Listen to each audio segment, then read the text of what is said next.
Everyone, good morning. Respected President, Athletic Federation of India, Sri Adil Sumariwala sir. And today we have an interesting session, that is session planning.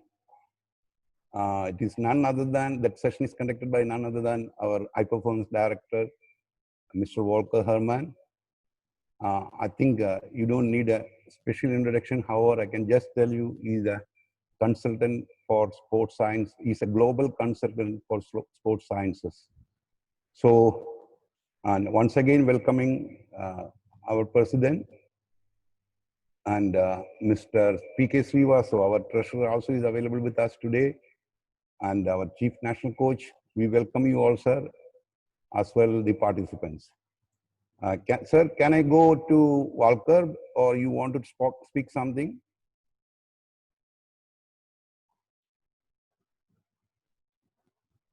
No, good morning. Please carry on. Devidas and Sarabjit, why are you putting your name and saying good morning? I cannot understand. Every day we are telling you, don't put your name, don't say good morning. Sarabjit Singh, athletic coach, Punjab. Good morning, Devidas Awad. I cannot understand. When you are being told not to only use the chat to ask questions, if 800 people say good morning, then how will we conduct a session? I am still not able to understand in what language to tell you.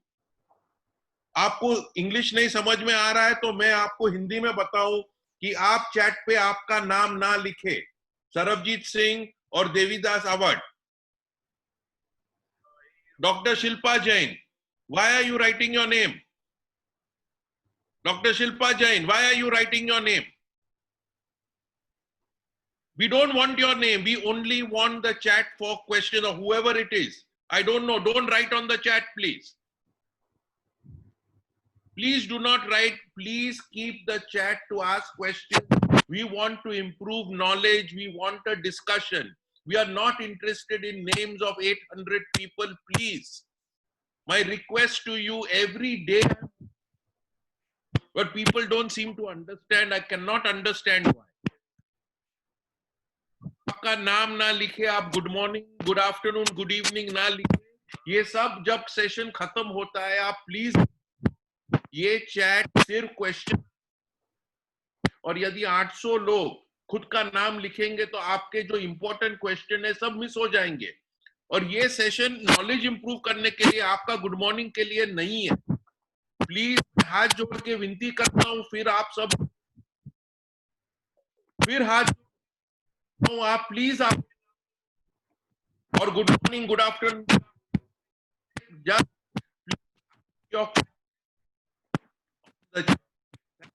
good, have a good session. Thank you. Now, before requesting Mr. Volker Herman to start the class, I like to request all the participants, please avoid bilateral discussions. Yesterday we were forced to remove one of the participants because it was asked, the chat box was used for bilateral discussion. Please avoid that. And I also welcome the Secretary General of Bangladesh. He is regularly with us, Advocate Abdul Rakib. And now we are starting with the Radha, 1 minute. I have no problem people discussing matters, but please discuss it personally. Don't use the chat. I encourage people to discuss different analysis, different conflicting views. I encourage people, but please don't use the official chat. Please talk to each other individually. I have no problem with that, and I encourage it. But please don't use official chat to everybody, because this is a class taken by a lecturer, X, Y, or whoever he is. Whether it was Mr. Majumdar yesterday or Sports Authority, or whether it's Volker or whether it's anybody else. So please don't use the official chat, but I encourage you to have a discussion. Sir, yesterday it has gone as like a discussion for language. that we have warned, Walker has warned many times, please don't do discussion about that The somebody say language, do not force the speaker to speak in Hindi or in English. Whatever the speaker is comfortable, the speaker will speak. आप हिंदी या English में force ना करें speaker को बात करने के लिए. There are more people who understand English.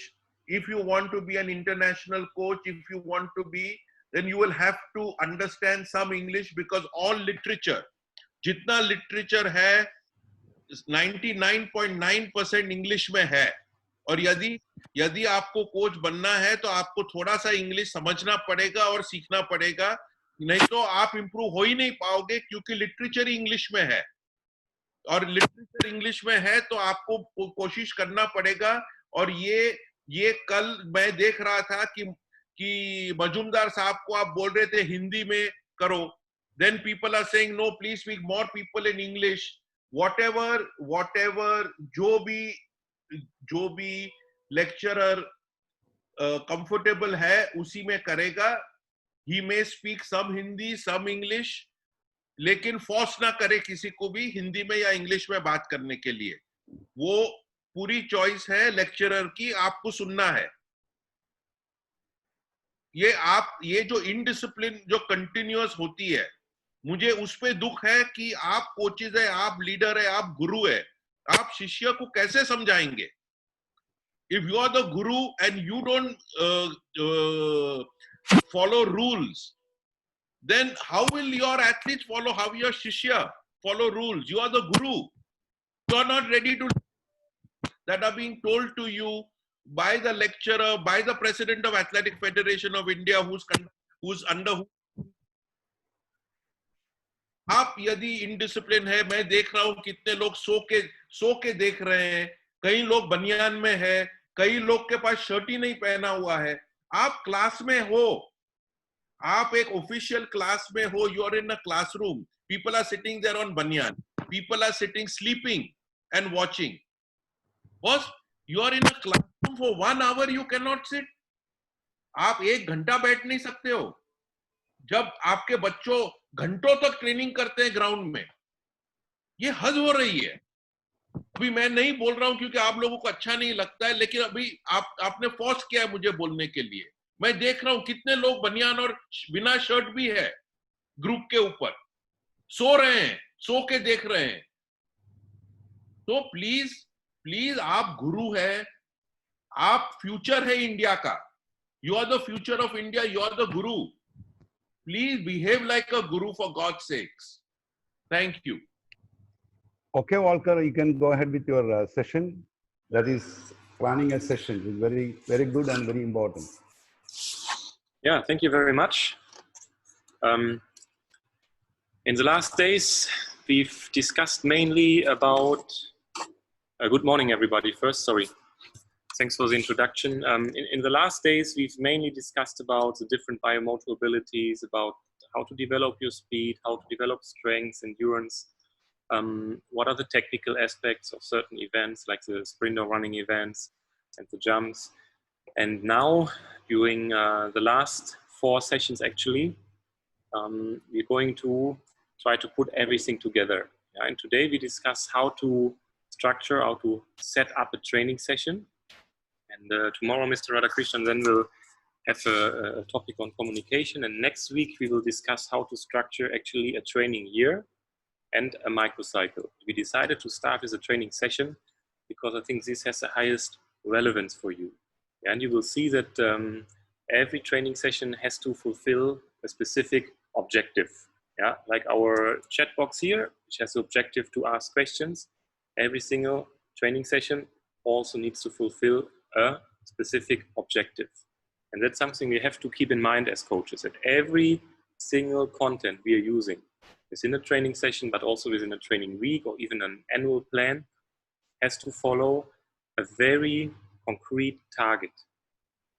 Yeah, and we need to, as coaches, we need to be able to legitimate every single minute of our training. If an external person is coming to your training ground and saying, hey coach, why are you doing this exercise? Why are you doing this exercise?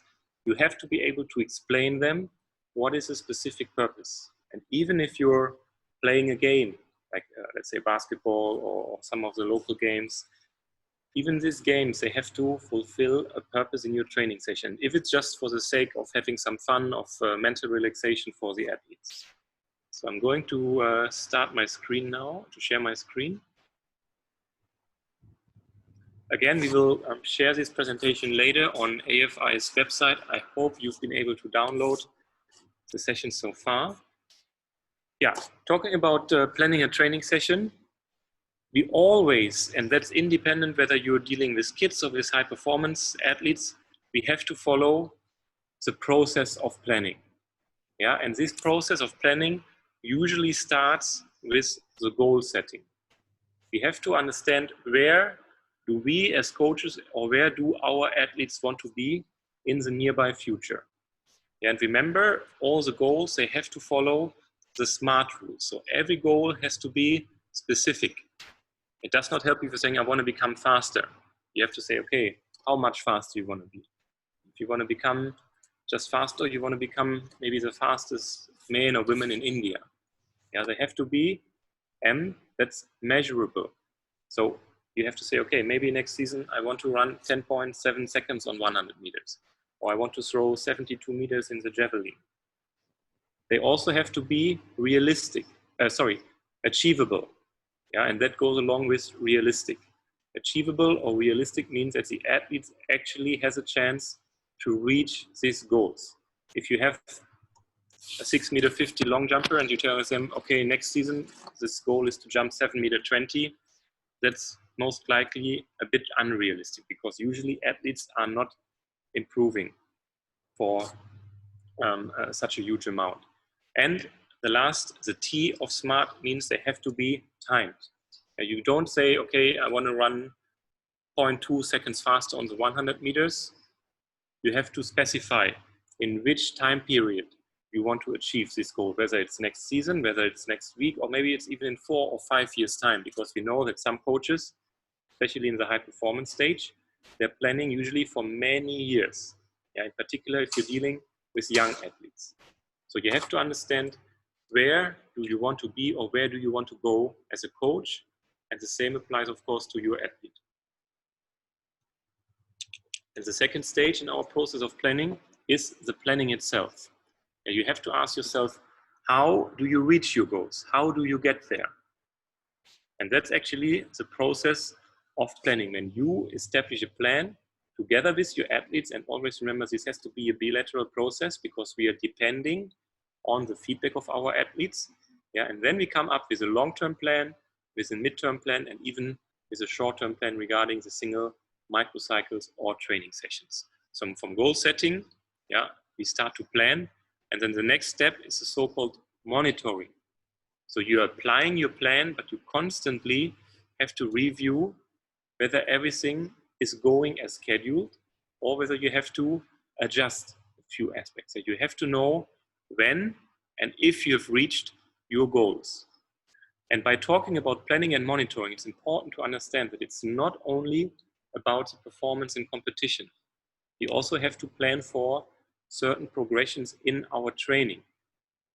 Yeah, we want to develop, for example, athletes for the next competitions. That means we might have 3, 4, sometimes 5 or 6 months of pure training, of preparation.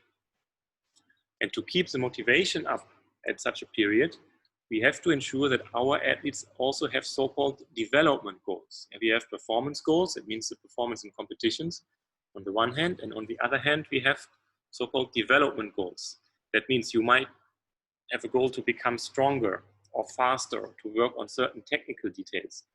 These are things we're not directly measuring in competitions, but these are aspects we have to monitor and kind of evaluate during our regular daily training process. And this monitoring gives us some feedback regarding the current situation, which enables us to evaluate or to re-evaluate our situation. And according to the development and the current situation, we might have to adjust our goal setting. Always say, okay, everybody's on track, and we just continue. So this process of planning is actually a continuous cycle. Yeah, and sometimes after a season, of course, we have a small break, the transition period after the competition phase, but still we have to do a re-evaluation. And remember, as coaches, we always learn the most from our mistakes. So always see mistakes you've done in your planning as a chance to learn. And I guarantee you, there will not be a single season in your coaching career where everybody goes 100% as planned. It's always about readjusting a few aspects, maybe because your athlete was injured, maybe they were dealing with some social problems, you don't know. Yeah, but it's very, very unlikely, even at a world-class level, that you reach even 90 or 95% of the planned training. There are always some setbacks which force you to re-evaluate your training. And again, to re-evaluate, you need to have a proper monitoring.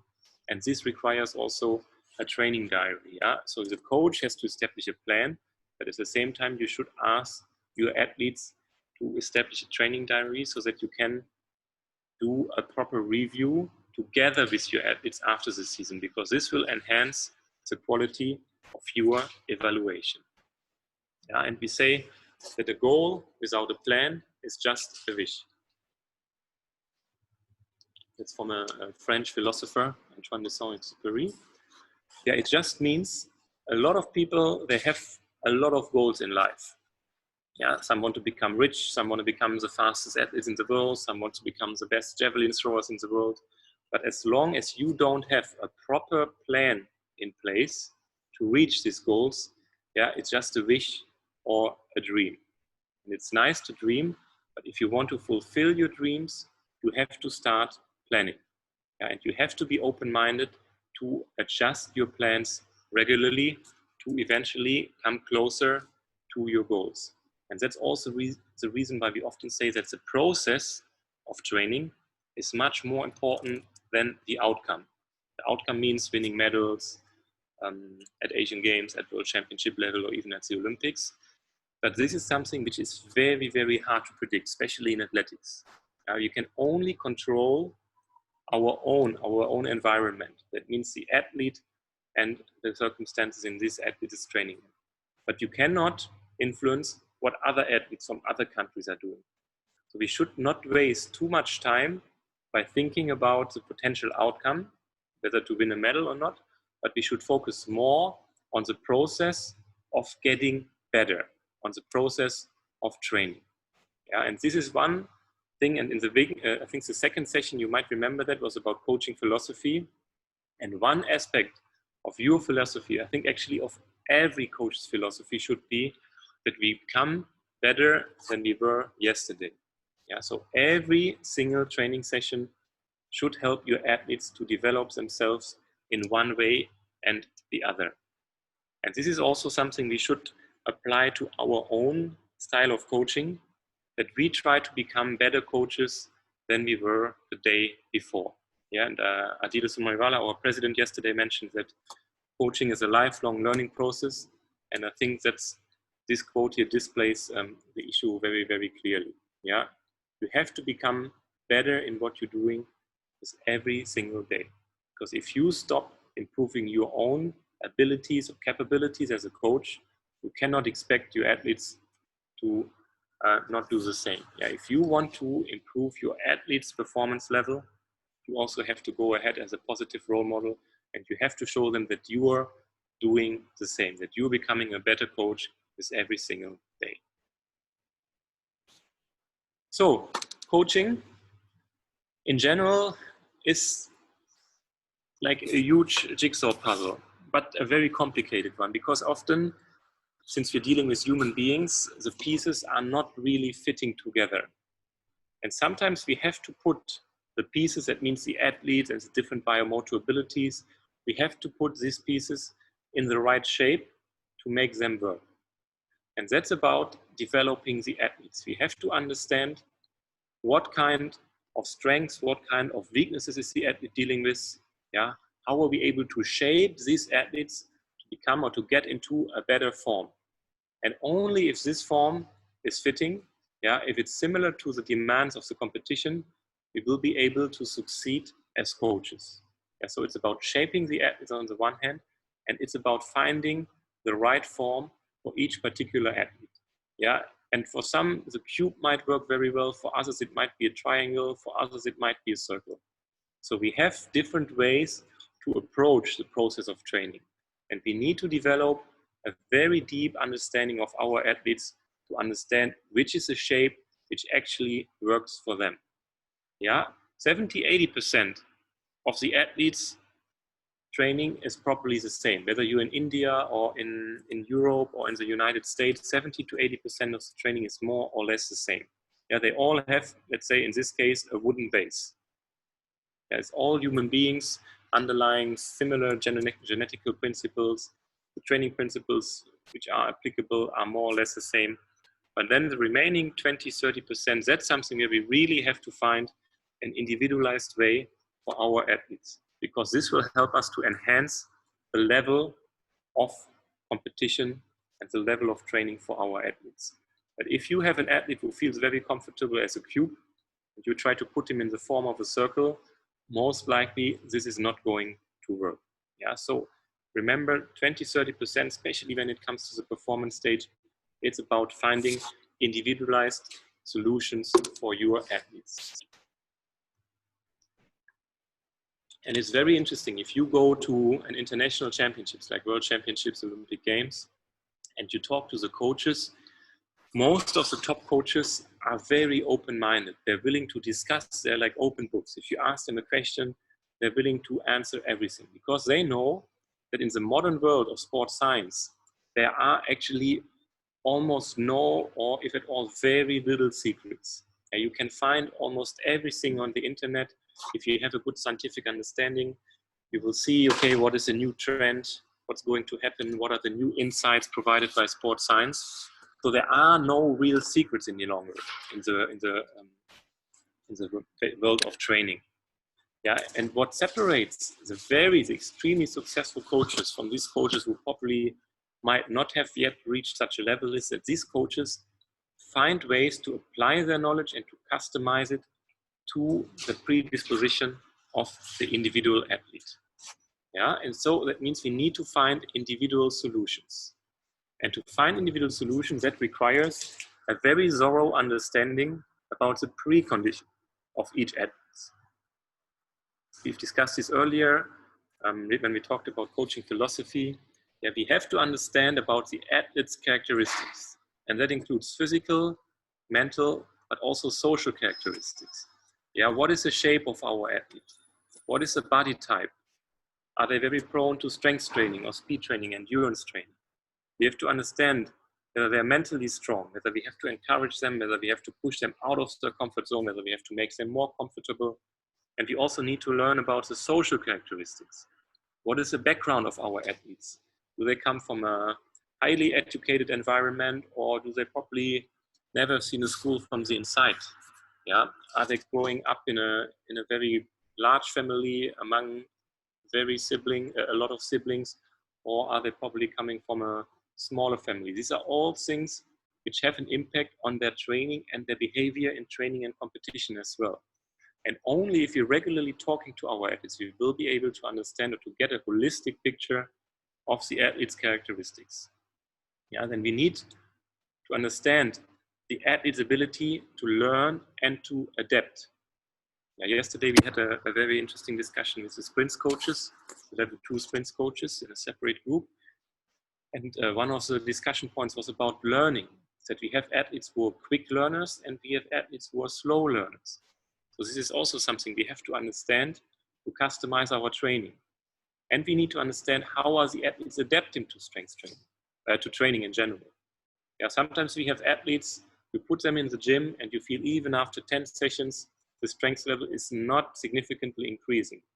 On the other hand, and I think you all know this type of athletes, sometimes we feel if certain athletes, they just breathing the air inside the gym, they're already getting stronger. They just have to look on the bar and their muscle strength is growing.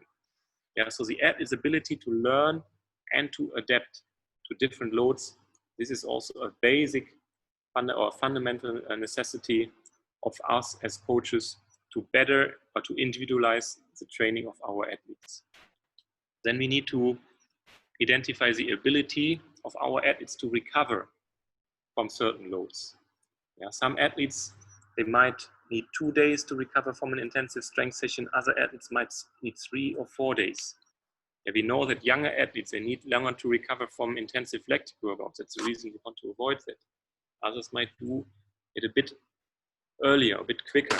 Yeah, so we need to understand about the ability to recover and also the load resistance of our athletes.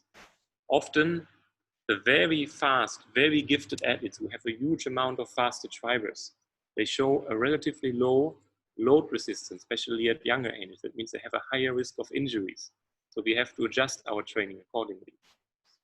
And in addition, we have to understand about the external stresses. Yeah, when our athletes still attending school or when they already have a job, maybe their relationship with the parents, maybe they have a girlfriend or boyfriend. These are all aspects which influence the training of a performance-oriented athlete.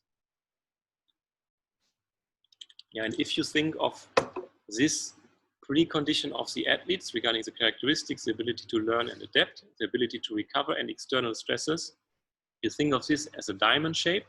Yeah, please keep this in mind. And then we have, on the other hand, these event-specific demands, the KPIs, key performance indicators. And they are different for the different events. Yeah, it's applying to the different biomotor abilities. It applies to the technical requirements because the technique in all our events is a bit different. Even the running technique in 400 meter slightly differs from the running technique in 100 meters. Yeah, long jump and triple jump, they have different takeoff angles. So we need to develop a very good understanding about these biomechanical or technical requirements to understand where do we have to develop our athletes. Yeah, remember the goal setting, the smarter goals. We have to have a short-term goal for the next season. We also have or should have a long-term goal to avoid this early specialization and to ensure that our athletes are progressing from one year after the other. And remember, the peak performance age in athletics is usually around the age of 24 to 26. Yeah, so it has to be a long-term program. We need to understand about tactical demands. For example, in the jumps, whether you have a very progressive jumper who is usually doing well in the first or second attempt, or whether you have a so-called defensive jumper who probably a bit better at the later part of the competition. That, of course, also includes the mental aspects in the sprints. Yeah, some athletes, if they're not used to the idea of racing against other athletes in training, they show difficulties when it comes to the competition. Yeah, it's also, if you have a pole vaulter, they have to be mentally able to adjust to the weather conditions, whether you're facing tailwind or headwind, for example. Yeah, so in addition to the athlete's predisposition, we have to understand what are the event-specific demands, the performance-limiting factors or KPIs. Yeah, and think of this as a cube. Yeah, and then what we have to do, we have to understand, okay, we have the precondition of the athletes here in the diamond shape, and we have the event-specific demands in the rectangle shape. And what we simply have to try to sharpen the athlete's profile. Yeah, so we have to make it a bit smaller, and we probably have to take one step ahead from the event-specific demands. So we have to look for a slightly wider base. Let's not be too particular. We have to look for development opportunities, and then we can easily merge this. It would not be possible, yeah, if we have a very wide precondition, if we have a very narrow rectangle here regarding the event-specific demands. So step by step, we have to adjust these two to each other. Sharpen the athlete's profile, look for development opportunities, and then after a while, we find a potential merger and congruencies so that we can develop the athlete into the direction of this event-specific demands so that eventually we can match them and we have a perfect fit. And that's the point where our athlete will be successful for the first time. So, and this is the idea behind planning a training session. Yeah, we have to sharpen the athlete's profile slowly but steadily to the direction of the event-specific demands.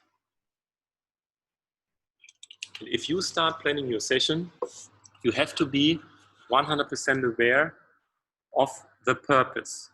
not only regarding the single session, but also regarding the training phase.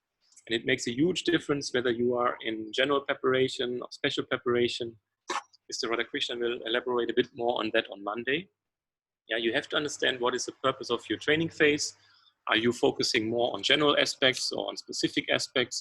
Even what is the purpose of the mesocycle you're in?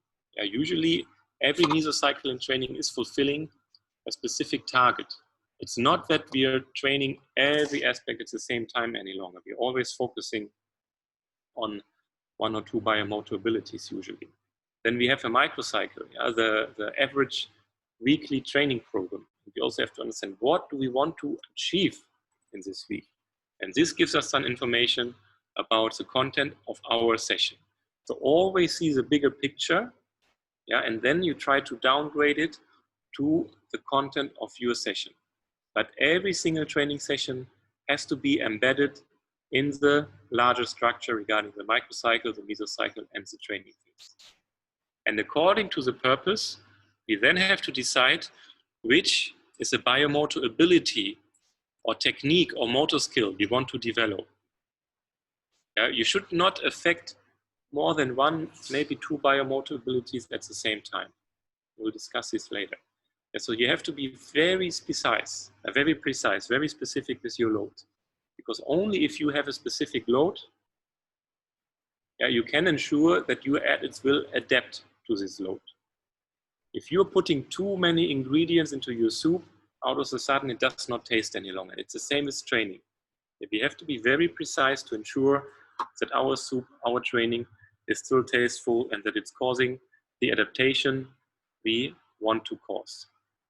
And to do so, we have, and that's the third step, we have to identify what are the training methods we want to use.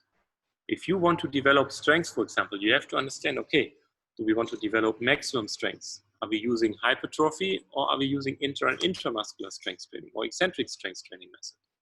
Or don't we want to focus on maximum strength? We want to develop power or plyometrics today. Yeah, so this requires different training methods.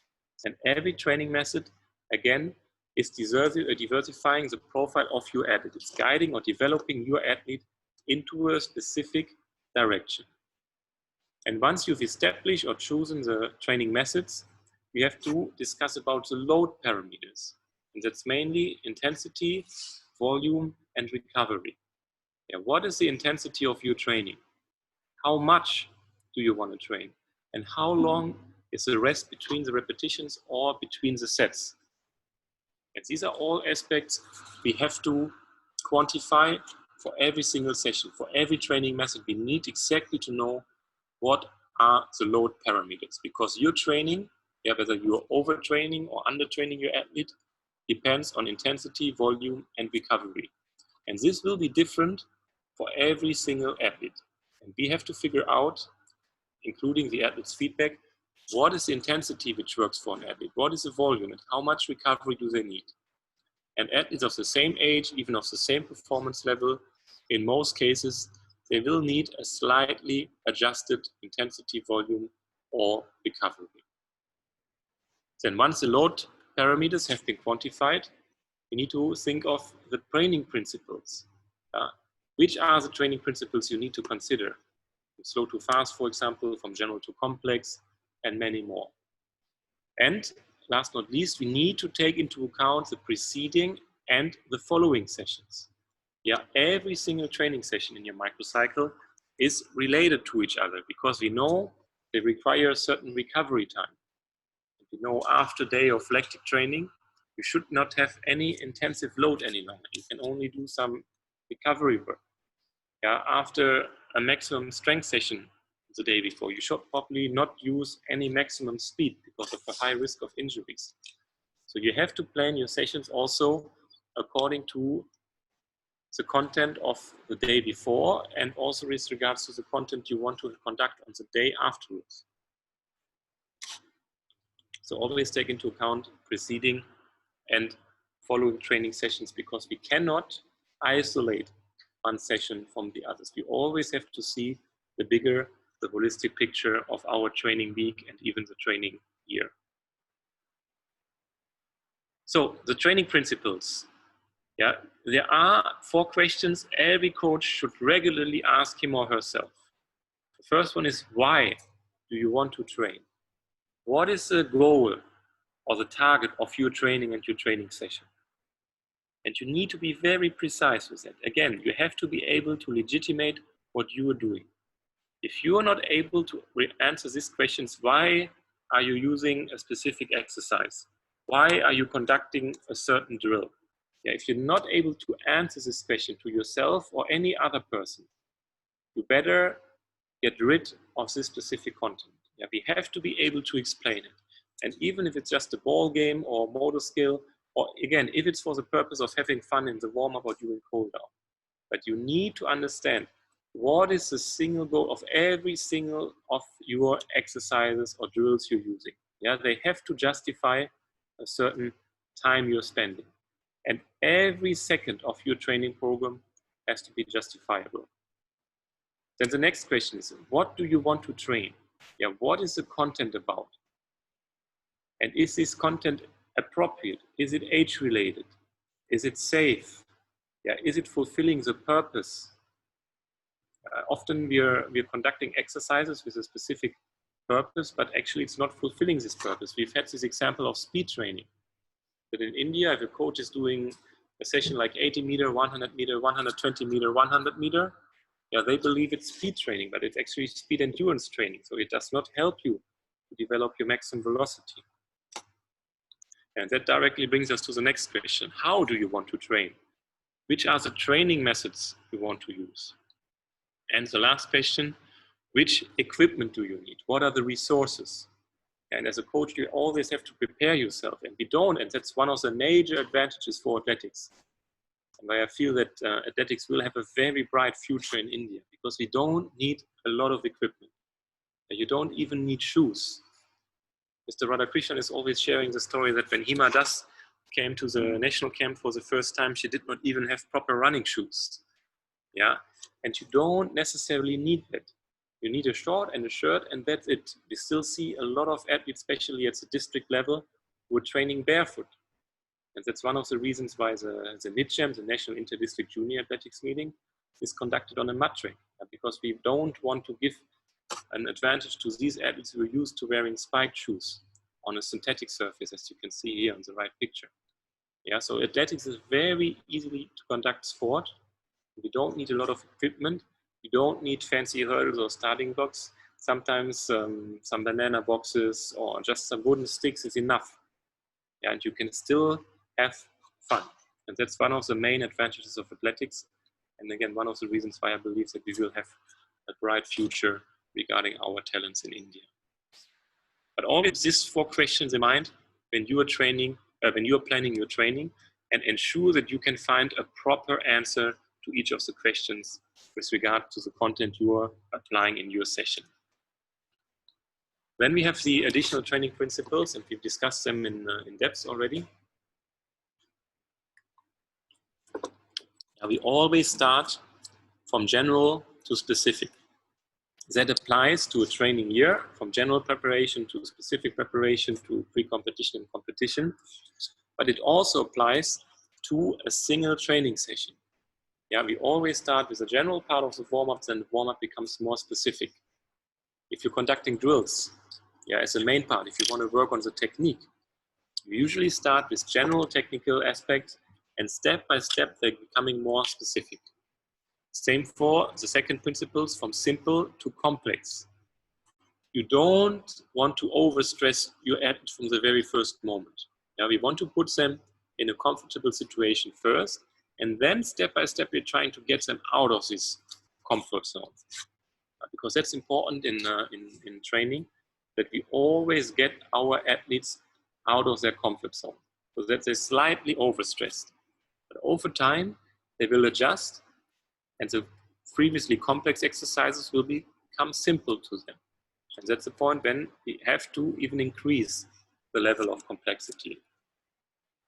We also start from slow to fast. Yeah, in the warm-up, we're usually starting with slow exercise, and step by step, they're getting a bit faster until, let's say, in a speed session, for example, you peak with 4 or 5 times 30-meter flying with a long rest of 8 to 10 minutes. and then we properly start our cool down already. And the next principle is from known to unknown. That we start with exercises the athletes are used to do before we challenge them with unknown exercises or drills. Yeah, so from general to specific.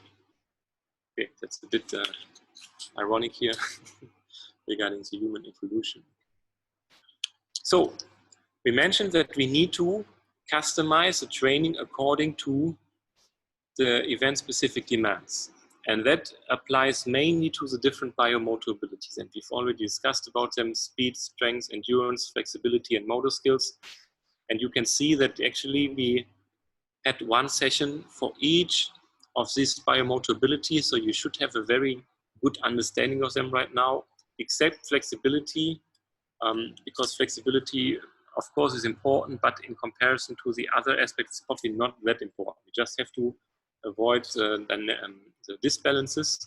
Yeah, but if you have a well-developed body, the amount of flexibility is actually slightly decreased. Yeah, we need to have a huge range of movement and training, but if you do some regular stretching, dynamic exercise before the training, and maybe some longer stretching after the training during the cool down, combined with some physiotherapy or foam rolling, that will definitely be enough.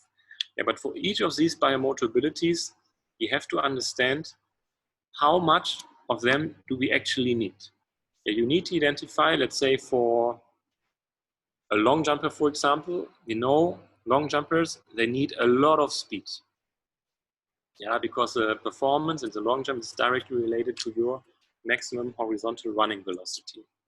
They also need a very decent strength level, yeah, especially when it comes to speed strength. Endurance-wise, that's not so important. We need a basic endurance level to ensure proper recovery and also to sustain 6 jumps. And by the way, that's not related to speed or special endurance. Yeah, to sustain 6 rounds is more related to aerobic capacity. We need a certain amount of flexibility, and we need a high amount of motor skills or technique. If you have a marathon runner, for example, on the contrast, yeah, the speed would be relatively unimportant. Strength is also less important. Endurance might be very important for them. So for each event you're dealing with, you need to identify what is a necessity regarding the different biomotor abilities, and that helps you to develop a good, thorough understanding of the key performance indicators for every of the disciplines we're dealing with. So, and then remember, we are choosing the training methods. We know about the different biomotor abilities, how important they are for our athletes' development, and then we have to choose the according training methods. And this is important that you focus on a maximum of that you focus on, so here's the word missing, that you focus on 1 or a maximum of 2 units per session. So we don't want to address more than 2 key aspects within 1 training session. Yeah, and keep in mind that our approach is quality orientated and that less is more. If you are using more than 1 or 2 units within 1 session, there's a very high chance that the training load becomes kind of diluted and that the body simply does not know in which direction to develop. And here I just mentioned a few combinations, yeah, you can use within 1 training session. If you see a slash on the right side, that means or. Yeah, it's not and, maximum strength and power, it's either maximum strength or power. So if you have an acceleration session, yeah, there is a chance that you combine it either with maximum strength or acceleration and power or acceleration and plyometrics. If you're conducting a maximum velocity session to increase your horizontal running velocity, there are actually not that many training methods you should use afterwards. Because again, we want to train our body, our athlete's body in a way that it's getting used to very high intensity, to a very fast movement pattern. And that means we should refrain from using additional loads which are slowing the athlete down afterwards. If you go for maximum velocity session, and you're trying to achieve a high stride frequency, very short ground contact times, it probably does not make that much sense to use a maximum strength session immediately afterwards in the same session. Right? So the first part, the first unit would be maximum velocity, second unit would be maximum strength. There's a very high chance that the effect of your maximum velocity session in the beginning will be null. Yeah, that the impact becomes lesser because afterwards you're conducting a maximum strength session, which slows the body down, which is using a slow motor program, very long ground contact times. And so the only way, which we say, if you want to do it, combine maximum velocity with plyometrics afterwards. Because plyometrics are still relatively fast, and that might be a combination. But in pre-competition phase or maximum or during the competition phase, I would actually focus on maximum velocity and only maximum velocity, that you're not conducting any other unit or content in the same session after maximum velocity. When it comes to maximum strength, we don't have that much opportunities, again, because the body will be very tired. So what we have to do is we go for a so-called utilization.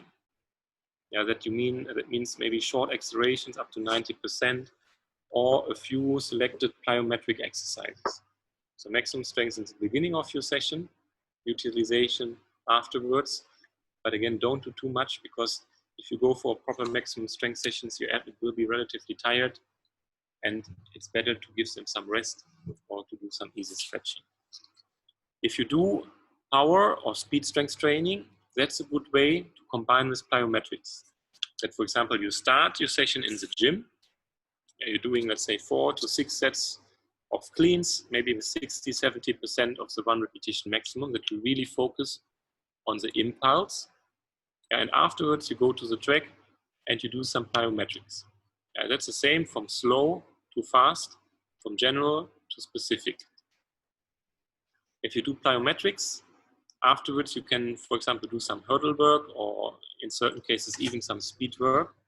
Yeah, some coaches, they like to do some plyometrics to pre-tense, to pre-activate the muscles, fast twitch muscle fibers in particular, before conducting a speed session. If you do aerobic endurance, you can combine it with some core strength or stability for the ankle joint, for example.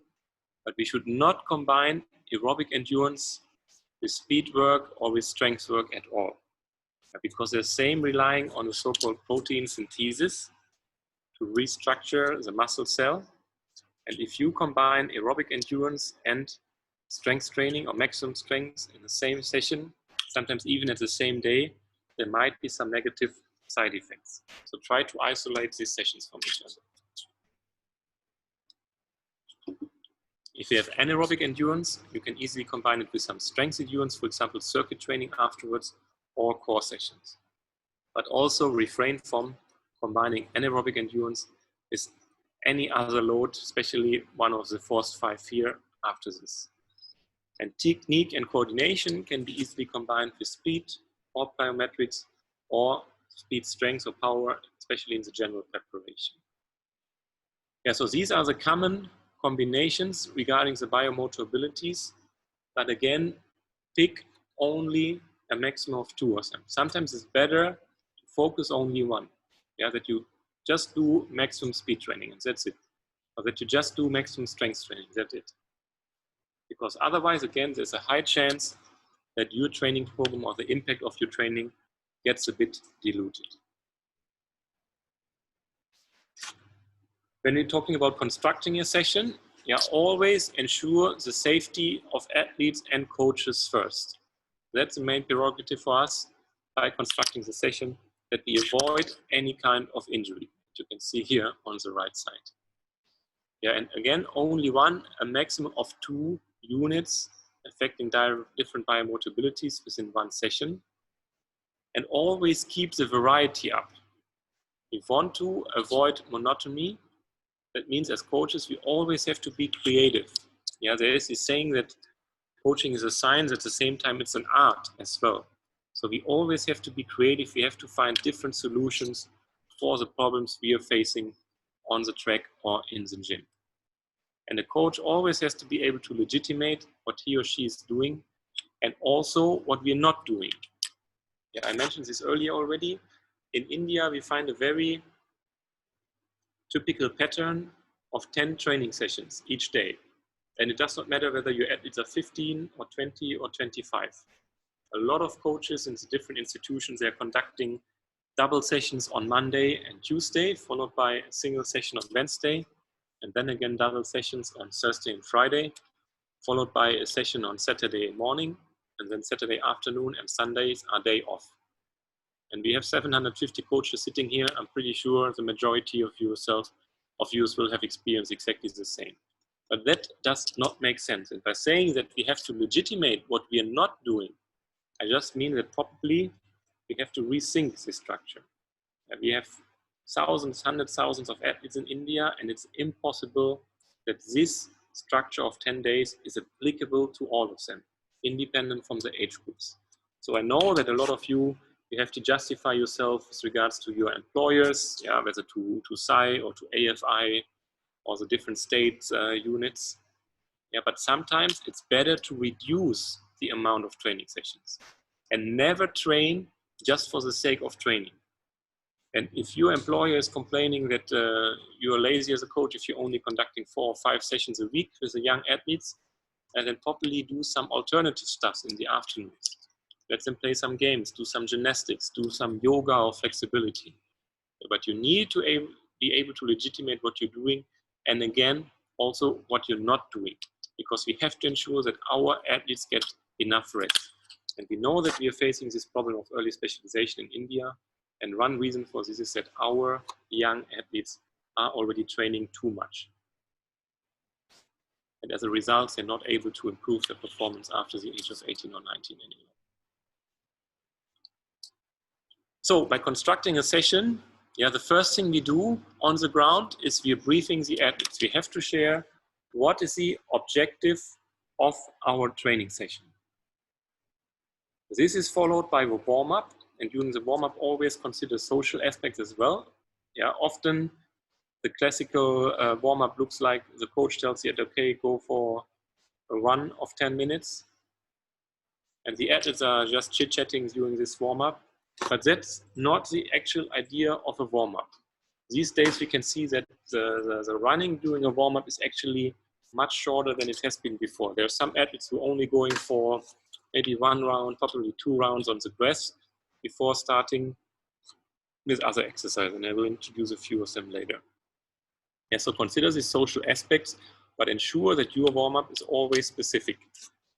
And just jogging at a speed which is barely faster than walking is definitely not preparing your body in the way it's needed afterwards for the skills or technique session. So after the warm-up, we're usually working on the motor skills or on technical aspects using specific drills.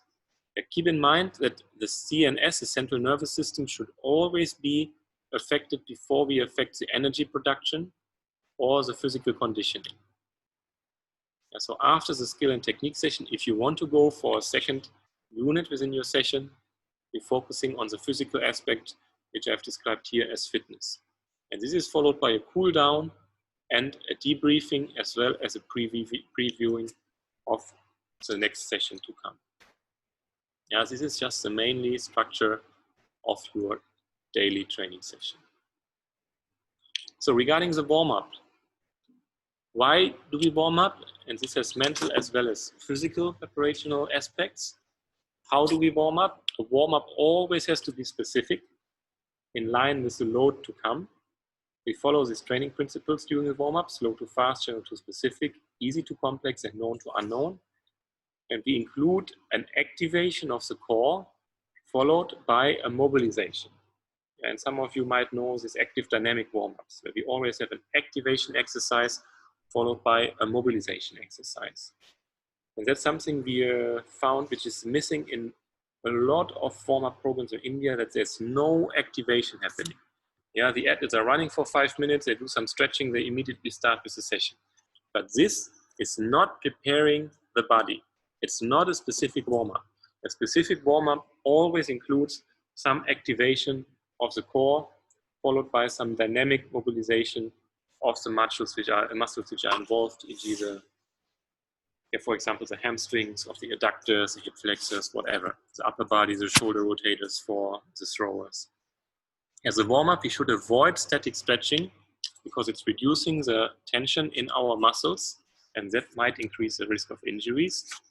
We have to keep the variety up, and we need to ensure a relaxed but focused environment.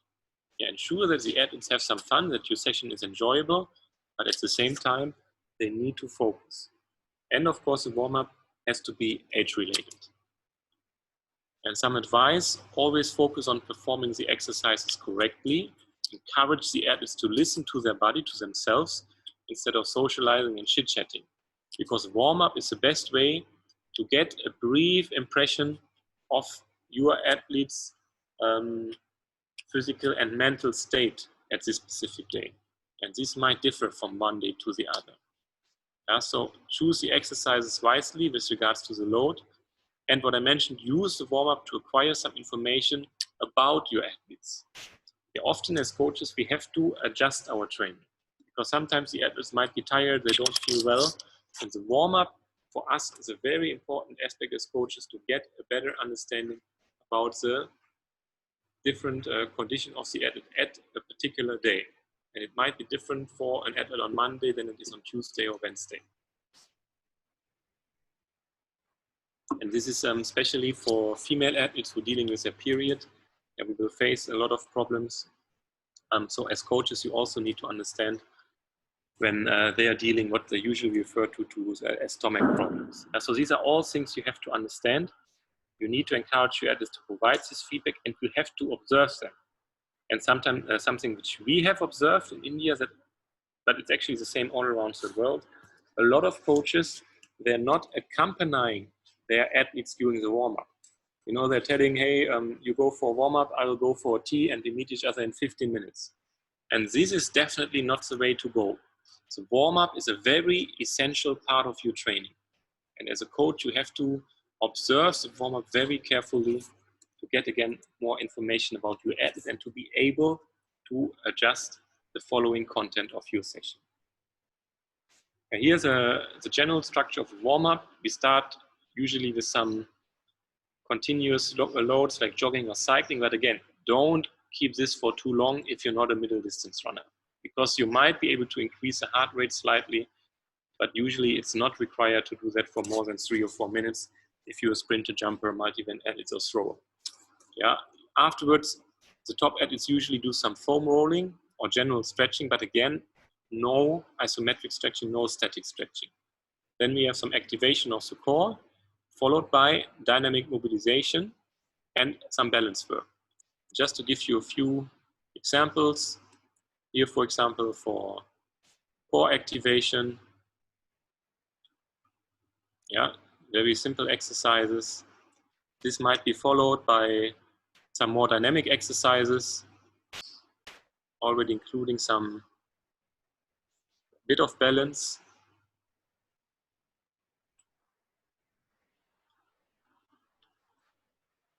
Or, oh, sorry. Yeah, you know this, some jumping jacks. Another activation exercise here, very specific for the glutes. And always do the activation before the mobilization, yeah, so the strengthening or activation exercise before the dynamic exercise. Here we have an example for a combination of balance and mobilization. Yeah, single leg stance. At the same time, the athlete in a certain way is mobilizing the hip joint. And we can already see, okay, she's slightly twisting her pelvis. So that means her mobility on this particular day might be a bit limited, probably because she had an intensive strength session the day before, something like that. Yeah, and you've seen this video already, some balance work, and that's a specific warm-up for our central nervous system. So that's the body, or that the athlete has to think about what they're doing. And that's not only the muscles are getting prepared, but also the central nervous system. And exercises like this, they definitely help you, or same here, they definitely help you to increase focus of your athletes too. Okay, so whilst you're conducting the session, always carefully observe your athletes and look for symptoms of fatigue and be ready to cut down on your training. Yeah, often as coaches, we plan a lot, but always keep in mind we want to keep the quality up. That means less sometimes is more. And be ready to cut down. If you've planned 5 times 30-meter flying and you see your athlete is already tired after the third run, it's okay either to increase the rest or even to stop and say, okay, instead of 5 times, we're only going for 4 or even 3 times. If you do a technique session for a high jumper and you see, hey, after 8 jumps, the athlete is getting tired, he's not clearing the bar any longer, even though it's at a lower height, it's better to stop because we're not able to address this quality aspect when the athlete is tired, for whatever reason it is. And remember that the sessions have to fulfill their purpose. If you want to have a speed training and you see your athlete is already getting slower after the third repetition and he's not able to even achieve a high speed above 97, 98% of his maximum velocity on the fourth repetition, just stop the training because you're not affecting the speed, your fast motor program anymore. I was working in another Asian country and I was working with a national coach and his athlete, and the athlete was having a speed session, to give you one example, and he was supposed to run 5 times 30-meter flying. So after the fourth run, he usually was running around 2.90. Yeah, then the fourth run was already a bit slower, 2.92. And I said, yeah, coach, I'm getting tired, but let me do one more. So he did the next one, and then the next one was even slower, 2.94. And I told him, hey, maybe it's better to stop right now. But he told me, nah, I have to do one more because actually my training is not going very well today. So I couldn't stop him and he did another one. And this was even slower, 2.95 or 96. Yeah, so the athlete had a completely wrong perception. He was saying, hey, my times are getting slower in training, so I have to train even more to make up for the loss of quality. But this is not the way it works. I guarantee you it's better to have 3 times 30-meter flying in 2.88 rather than having 10 times 30-meter flying in 2.95. Yeah, it's only a very small difference, but it makes a huge difference when it comes to the adaptation. Yeah, it's the same for the jumpers or the throwers.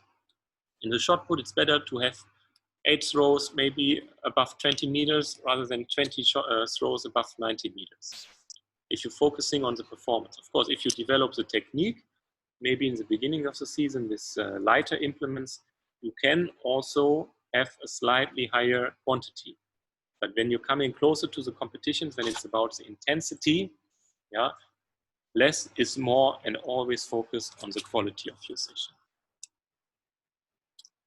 And then with regards to the cool down, the last part before the debriefing, this helps to shorten the recovery time and to get rid of waste products, especially after intensive lactic sessions. Yeah, it gradually reduces the heart rate and the blood pressure also after these intensive training sessions, and it lowers the adrenaline level too.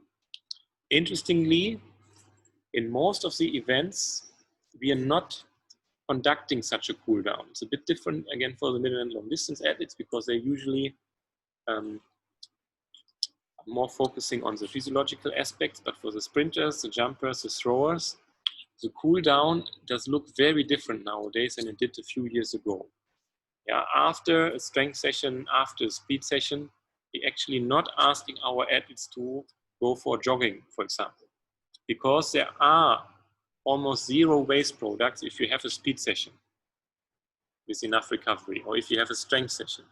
So instead of going for classical cool down where you ask your athletes to go for maybe 2-3 rounds of jogging, you just do some self-massage, for example, foam rolling, stretching, and that's it. Yeah, we refrain from using these aerobic exercises. This is only done or only necessary after intensive sessions where you produce lactic acid.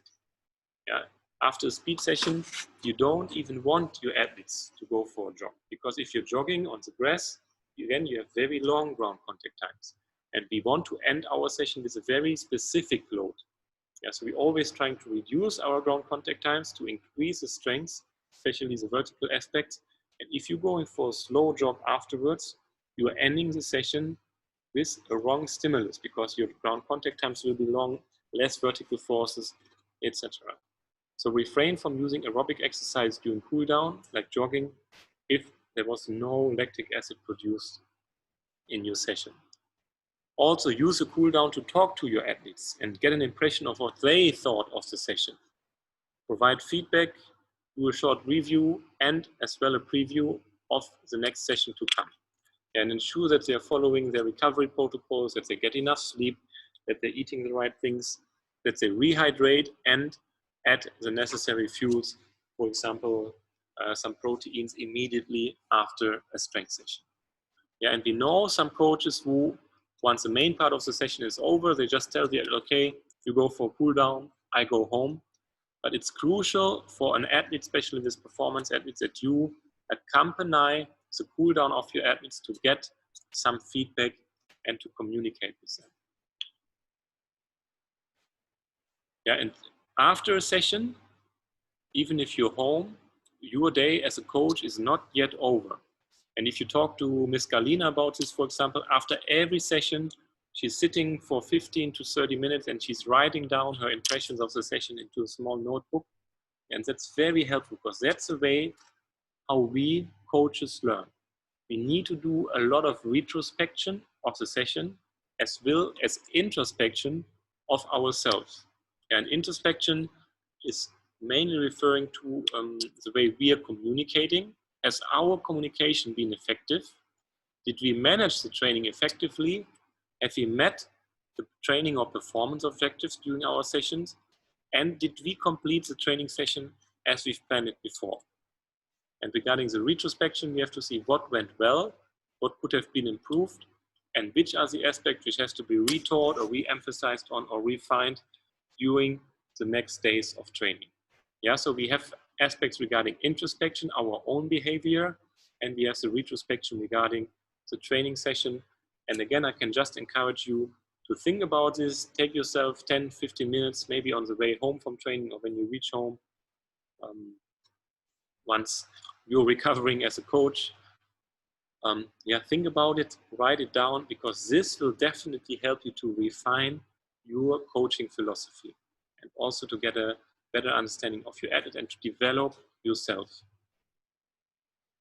And keep in mind that we want to forget the mistakes and we remember the lesson. As coaches, we will always do mistakes. And there are a lot of mistakes we've been doing. Yeah, again, if I'm looking back to what I've done with my athletes 16, 17 years ago, I would not give myself a certificate. But luckily, I've progressed as a coach. I had some people who gave me some feedback. I was able to introspect. And this is a process all of us have to undergo. Yeah, we need this experience, but we only learn from mistakes. If you're always successful, most likely you won't become the best coach in the world because you can not learn. And if you meet someone who's claiming to do no mistakes as a coach, you know exactly, okay, that's not happening. You need to be able to be, as a coach, you have to be vulnerable. Yeah, that means you have to admit that not everything goes perfect. And that's absolutely fine. Yeah, no one is blaming you for this, but you have to remember the lesson and we have to avoid doing the same mistake twice. So, as part of this introspection, similar to what we've done in the beginning, yeah, we have to adjust our plan. Then we conduct the next session, we check or monitor, and again, we are back to this loop. But as coaches, especially when we're talking about the monitoring or the checking here, we always need to identify the main cause of a potential problem. Yeah, so don't get stuck in the subloop of planning and conducting. You always have to check what is going right, what is going well, and you have to adjust your training accordingly. Identify individual patterns of recovery, and therefore a training diary or a recovery protocol will be necessary, including the RPE, that's the rate of perceived exertion. How tired is your athletes before and after the session? You can ask them for the quality of the session, for their sleep patterns, for their mood. Yeah, so there are couple of opportunities for you as a coach, and also identify individual patterns of adaptation. How long do they need to recover from intensive strength training or speed training or power? Because usually, if you have a training protocol, you will see that the form is following certain waveforms. Let's say the RPE on Monday is usually very high, on Tuesday it's very low, on Wednesday it's even lower, on Thursday it's okay. So you have a waveform looking like this, and that helps you to understand how fast is an athlete able to recover from a certain load, because usually over time, if you do this for 6, 7, 8 weeks, you will identify certain patterns. And these patterns of recovery and adaptation, that's exactly what we're looking for. So I want to quickly explain a bit about group training, because we've received a question, and I want to play this video because it's a really good example of how athletics training, for example, can look like. And I would like to thank Coach Yuvra from Maharashtra, whom I met at the Nitcham and who was sharing this video with me. Just to have a look, I mean, you have, I don't know, 100, 130 kids or so. Yeah, so you have to find a way to organize that. And this is a perfect example to make, if you want to call it training or physical education class here, a bit more interesting. That you build a big circle, you tell them what is the exercise, and they have to go to the center and back. This is only one example to solve the situation. I'm pretty sure that a lot of you are facing similar situations when you're working with school kids. That you have not 15 or 20 athletes, that you probably have 80 or 100 or even more athletes in your class. And there are a few strategies we might use to overcome such problems. The first one, of course, is to engage assistants if that's possible. Maybe you can even ask parents or senior students to support you. Of course, if it's not possible, you might be able to establish subgroups, that you do stationary training, and that you provide some information, maybe that you even print out the exercises, and that you tell the groups, okay, this is the exercise, you mention the right conduct, you mention how many reps, how many sets they are supposed to do, and once they are finished, they move on to the next station. And then as a coach, you have to identify what are the most important stations, what are the less important stations, so that you as a coach always observe the most important one. You might have one station where you athletes do 6 times 20 meter sprints, then you might have one station where they do 6 times 4 vertical medicine ball throws, and you have a third station where they do 6 times 8 counter movement jumps. And then you say, okay, for me, acceleration is the most important. So you stick to your acceleration station, and the athletes are group by group rotating around these 3 stations. So that gives you a chance to at least slightly manage your groups in a better way. Another way is to ask the students to observe and to correct themselves. Let's say you have a group of 50 students, and again, you're doing some acceleration work. Split them up into pairs of 2 or maybe groups of 4, that one athlete is always practicing and the other athlete is observing him at the same time and taking over the role of the coach and correcting his partner. Because you as a coach, there's no way you are able to give technical advice or technical corrections to 50 students. But if you tell them what are the critical aspects of a running technique or a takeoff, you can ask the students to observe and to correct themselves. And that's actually very helpful, not only because the athletes get some feedback, but also the one who is providing the feedback. This student has to think about, hey, what did the coach mean? So they're internalizing it in a slightly different way because they have to think about the movement. And if you make your athlete think about a technique, that's when you've already won. And it might not be 100% correct, but it's much better than you rushing from one student to the other and trying to improve the technique of 50 people at the same time. So build small groups or combine them in pairs and ask them to observe themselves. You say, okay, you're doing 2 takeoffs on the grass or even ball throws.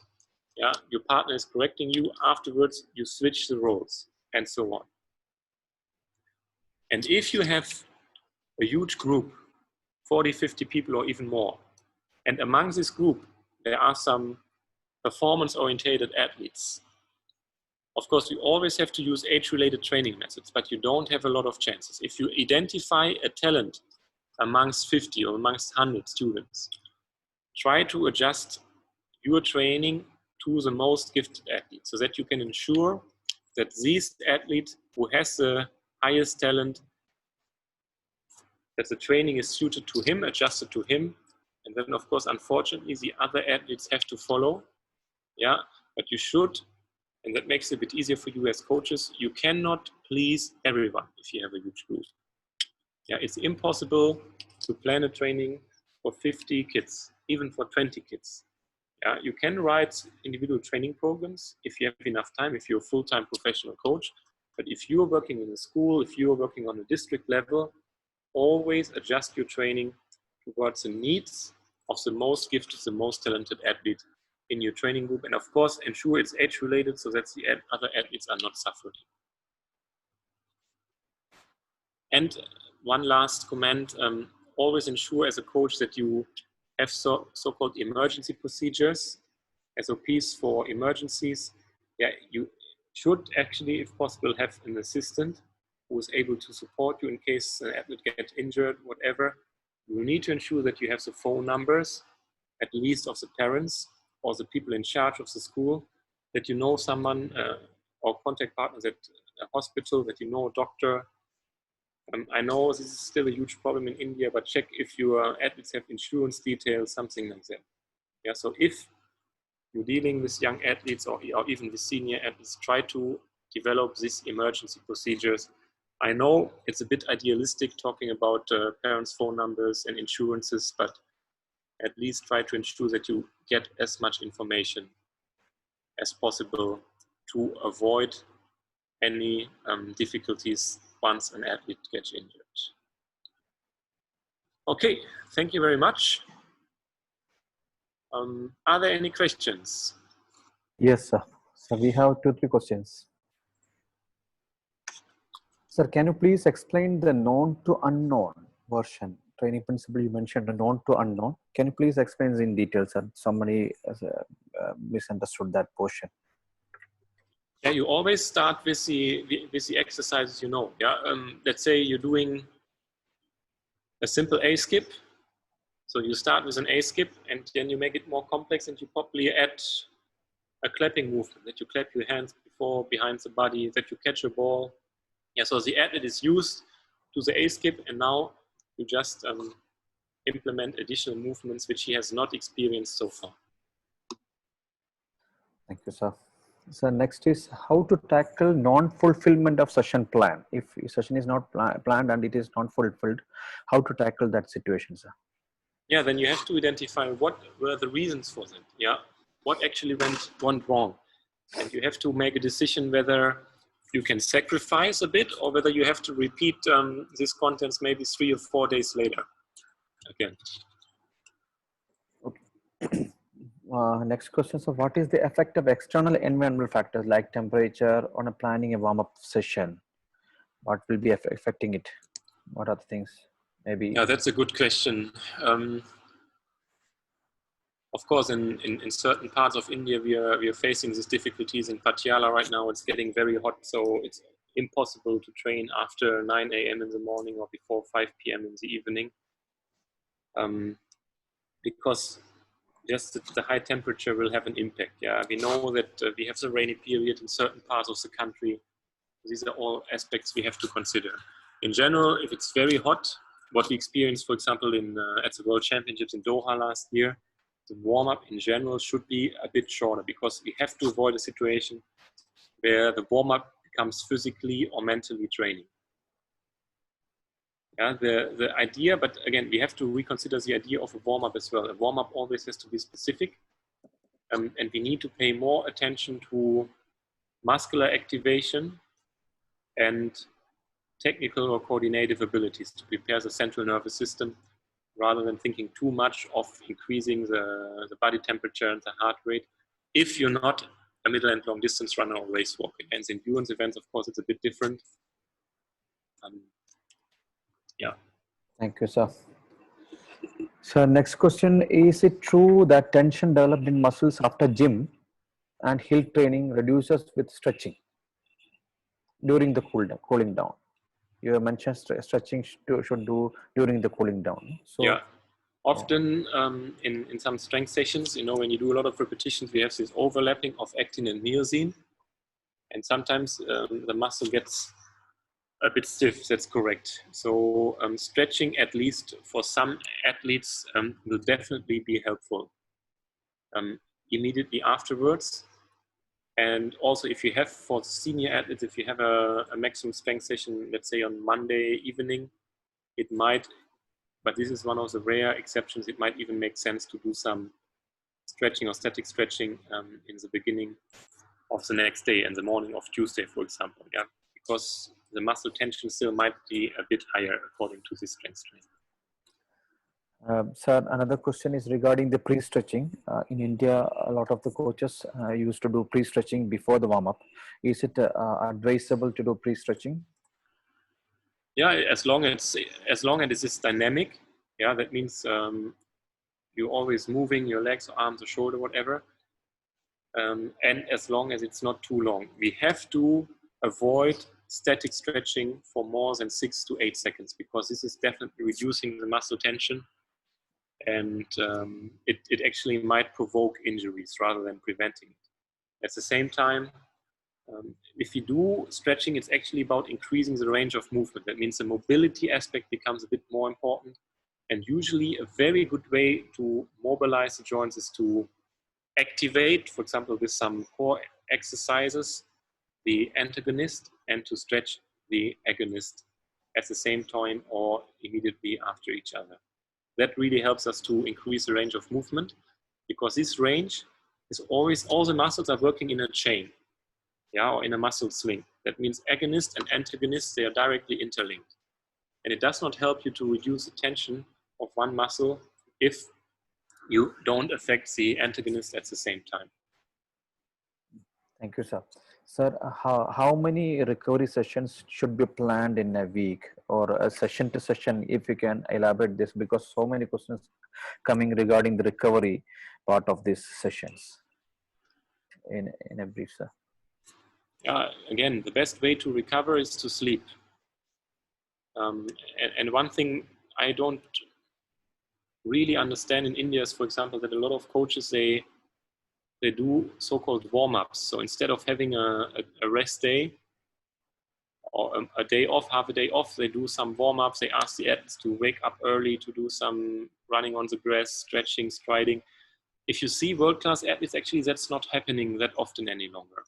It has been used, again, in the former Soviet training system, but the reason was the athletes were full of dope, and they needed to move their bodies, to get the blood flowing. Otherwise, there was a high risk that there were some blood clots, I think is the right word. But apart from that, the most important aspect for recovery is sleeping and a proper diet. Yeah, so this is something the athlete has to take the responsibility for. In addition, I would always, after every session, I would encourage them to do some foam rolling. And if you have a chance to do physiotherapy, maybe once or twice a week in addition, I think that would be very helpful to work on individual weaknesses. You can also, after intensive sessions, especially when you build lactic acid, you should do some ice baths, for example.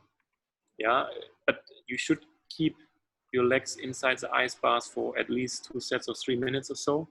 You can also do alternating showers, hot, cold showers. This just helps you to keep the blood flow going on. And this blood flow helps you to get rid of the so-called waste products. So that means it's of particular importance after sessions where you've produced a lot of lactic acid. Thank you, sir. Radha, sir, any questions regarding from your side, sir? Anything? There was a question that asking what should be the duration of cool down? Is a short cool down is better, is a long cool down is better? Because some of the coaches, among them, they are suggesting, it's a question from some of our participants, they are suggesting cool down should be short for 5 to 7 minutes, and them are suggesting 20 minutes. Which will be better and which you advise? Yeah, I think the cool down should always be exactly 17 minutes and 37 seconds. Nah, I'm joking. You know, we're talking about human beings, and there is not one rule fits all. We have to, I think this is something we really have to leave to the athletes. And cool down, there are physical aspects, there are physiological aspects, but there are also mental aspects. And of course, I would avoid a situation where the athlete feels stressed. Yeah, so give them the time they need. And some athletes, you know, they want to rush home because, I don't know, they want to watch a telenovela. And some athletes, they might like to stay on the track to do some chit-chatting with the coach, with the support staff, with their teammates. So as long as they are doing the necessary things, you know, I don't care whether it's 5 minutes or 50 minutes. As long as they conduct the necessary aspects, like, again, foam rolling, some stretching, mobilization work, maybe some ice baths, maybe some 12-bar massage for the feet, things like that. But you cannot say it should be 5 minutes or 50 minutes. It depends a bit on the climate, of course. Some athletes, you know, they like to do the cool down or the foam rolling on the track. Some like to do it in their room. I won't be too particular. What I feel is important that as coaches that we educate our coaches to conduct this cool down in a proper way. Thank you, Mr. Walker. Sir, one more question is there, sir, regarding the core strength exercises. Normally, during the cool down, before the cool down, Indian athletes used to do core strength exercises. You suggested that it should be conducted after the warm up. Any explanation or any criteria regarding this, sir? We should conduct it before, with the warm up session. Yes, I think it's absolutely fine if you do some core exercises at the end of the session before the actual cool down starts. But I would always, and that's something we introduced at the national camps, some of the groups who didn't do it before, I would always implement core exercises in your warm-up. Because remember, every warm-up has to be specific. And we know that posture is extremely important when we're talking about athletics. So when you implement core exercises in your warm-up, yeah, you activate the abdominals, you activate the back extensors, the abductors, it helps you to achieve a proper posture. Walker, your sound is free. Sorry. I would always introduce some core strength. Is it okay? I would always include some core strength in the warm-up because this helps us to activate and to better utilize the stabilizing muscles around our core. Yeah, the abdominal muscles mainly, the obliques, that means the lateral abdominal muscles, the back extensors, the adductors and the abductors, and even the tibialis muscle, which is responsible for the dorsiflexion. Yeah, I would always include this into the warm-up because this helps us to get a better posture. Because you can be as strong as you want to be. If you're not able to apply all the forces at your body center of mass and in an upright position, which we find in almost all athletics events, the upright position, that means the body center of mass is around the belly button. So we have to strengthen all the smaller muscles around the belly button to achieve a proper posture. And that's the same for sprinters, jumpers, distance runners. And what we've done in the national camps, for example, that like 5-6 minutes of each warm-up we are spending with core exercises. Often the athletes are doing it themselves, sometimes guided by the coaches. And maybe in the first 2-3 weeks, it took them some time to get used to it. But after 3 weeks, they don't feel it any longer. Yeah, so it's not tiring. But I can definitely only encourage you to conduct a bit of core strength, 5-6 minutes for the different muscle groups as a part of your warm-up. It's better to cut down some running. Yeah, because we all know how sprinters and jumpers and throwers, how they go for their warm-up. Yeah, it's probably, I would say, fast walking. Sometimes I'm pretty sure the coaches walk faster than the athletes are warming up. And this is of no help for us. Again, it's different in the middle long distance. There you need a proper warm-up to increase the heart rate, to prepare your body, to have a blood flow going on, to have a vasodilatation of the blood vessels, whatever. But for the other events, this running does not really help you to improve your performance afterwards, because we are not relying that much on endurance effects. Yeah, what we need is a mobility, that means a proper range of movement. This range of movement always depends on the relationship between agonist and antagonist. That means we have to activate the agonist or the antagonist. We have to mobilize the agonist and the antagonist. And we have to activate the core muscles to ensure that we have a proper posture. And again, I promise you, if you introduce this in your warm-up, give yourself some time, but do it every session, 5-6 minutes for the different muscles. Yeah, that means probably 30 to 45 seconds for each muscle group. That's it. And it will be of tremendous help. You can even see that you can particularly see that at the World Championships. If you go to the warm-up track, a lot of athletes, they do maybe a plank, lateral plank, back plank, yeah, before they start some mobilization, and then they do striding drills, whatever.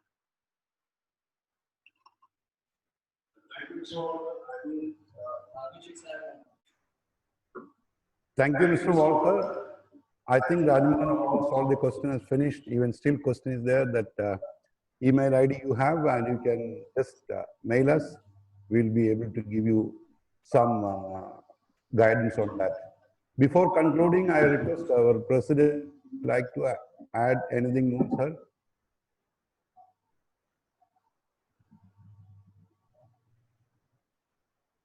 Sir, you are available? I think he left. Okay, then Walker, you can conclude the session. Yeah, thank you very much. Again, I hope you liked the session, you find it somehow helpful. Again, this is just about combining the different biomotor abilities, the things in training to structure your training session. Personally, I feel one of the most important aspects is that you review your session and that you do some introspection as a coach. Introspection regarding your own behavior, retrospection regarding the content of the session if everything went as planned. Yeah, thanks a lot for joining us today. Tomorrow we will have a very interesting discussion about communication with Mr. Radhakrishnan. Yeah, you've probably figured out, or we underlined that we are relying on the feedback of our athletes at every single session, and communication is one major aspect to improve the quality of the feedback coming from our athletes, which eventually will help us to enhance the level of our training. You have a good day ahead. We see you tomorrow morning. We're slowly coming to an end. Yeah, we enjoyed the session very much, and I hope the same applies to you. Get some rest and see you tomorrow. Thank you. Thank you, Walker. Thank you, Bahadur Singh sir. Thank you, Mr. Srivastava ji. And I'm seeing a very old person. Tomorrow I'll get introduced to him. That is Mr. Pramod Kulkarni. I like to know who is that coach. I think he looks very old. Can I just can you just introduce you? Pramod Kulkarni.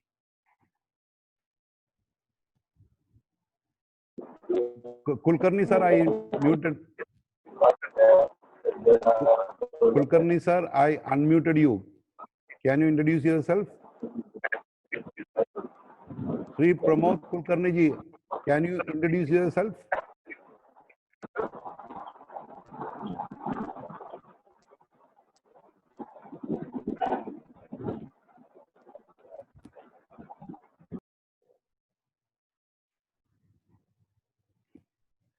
Okay, I think he is not able to reach.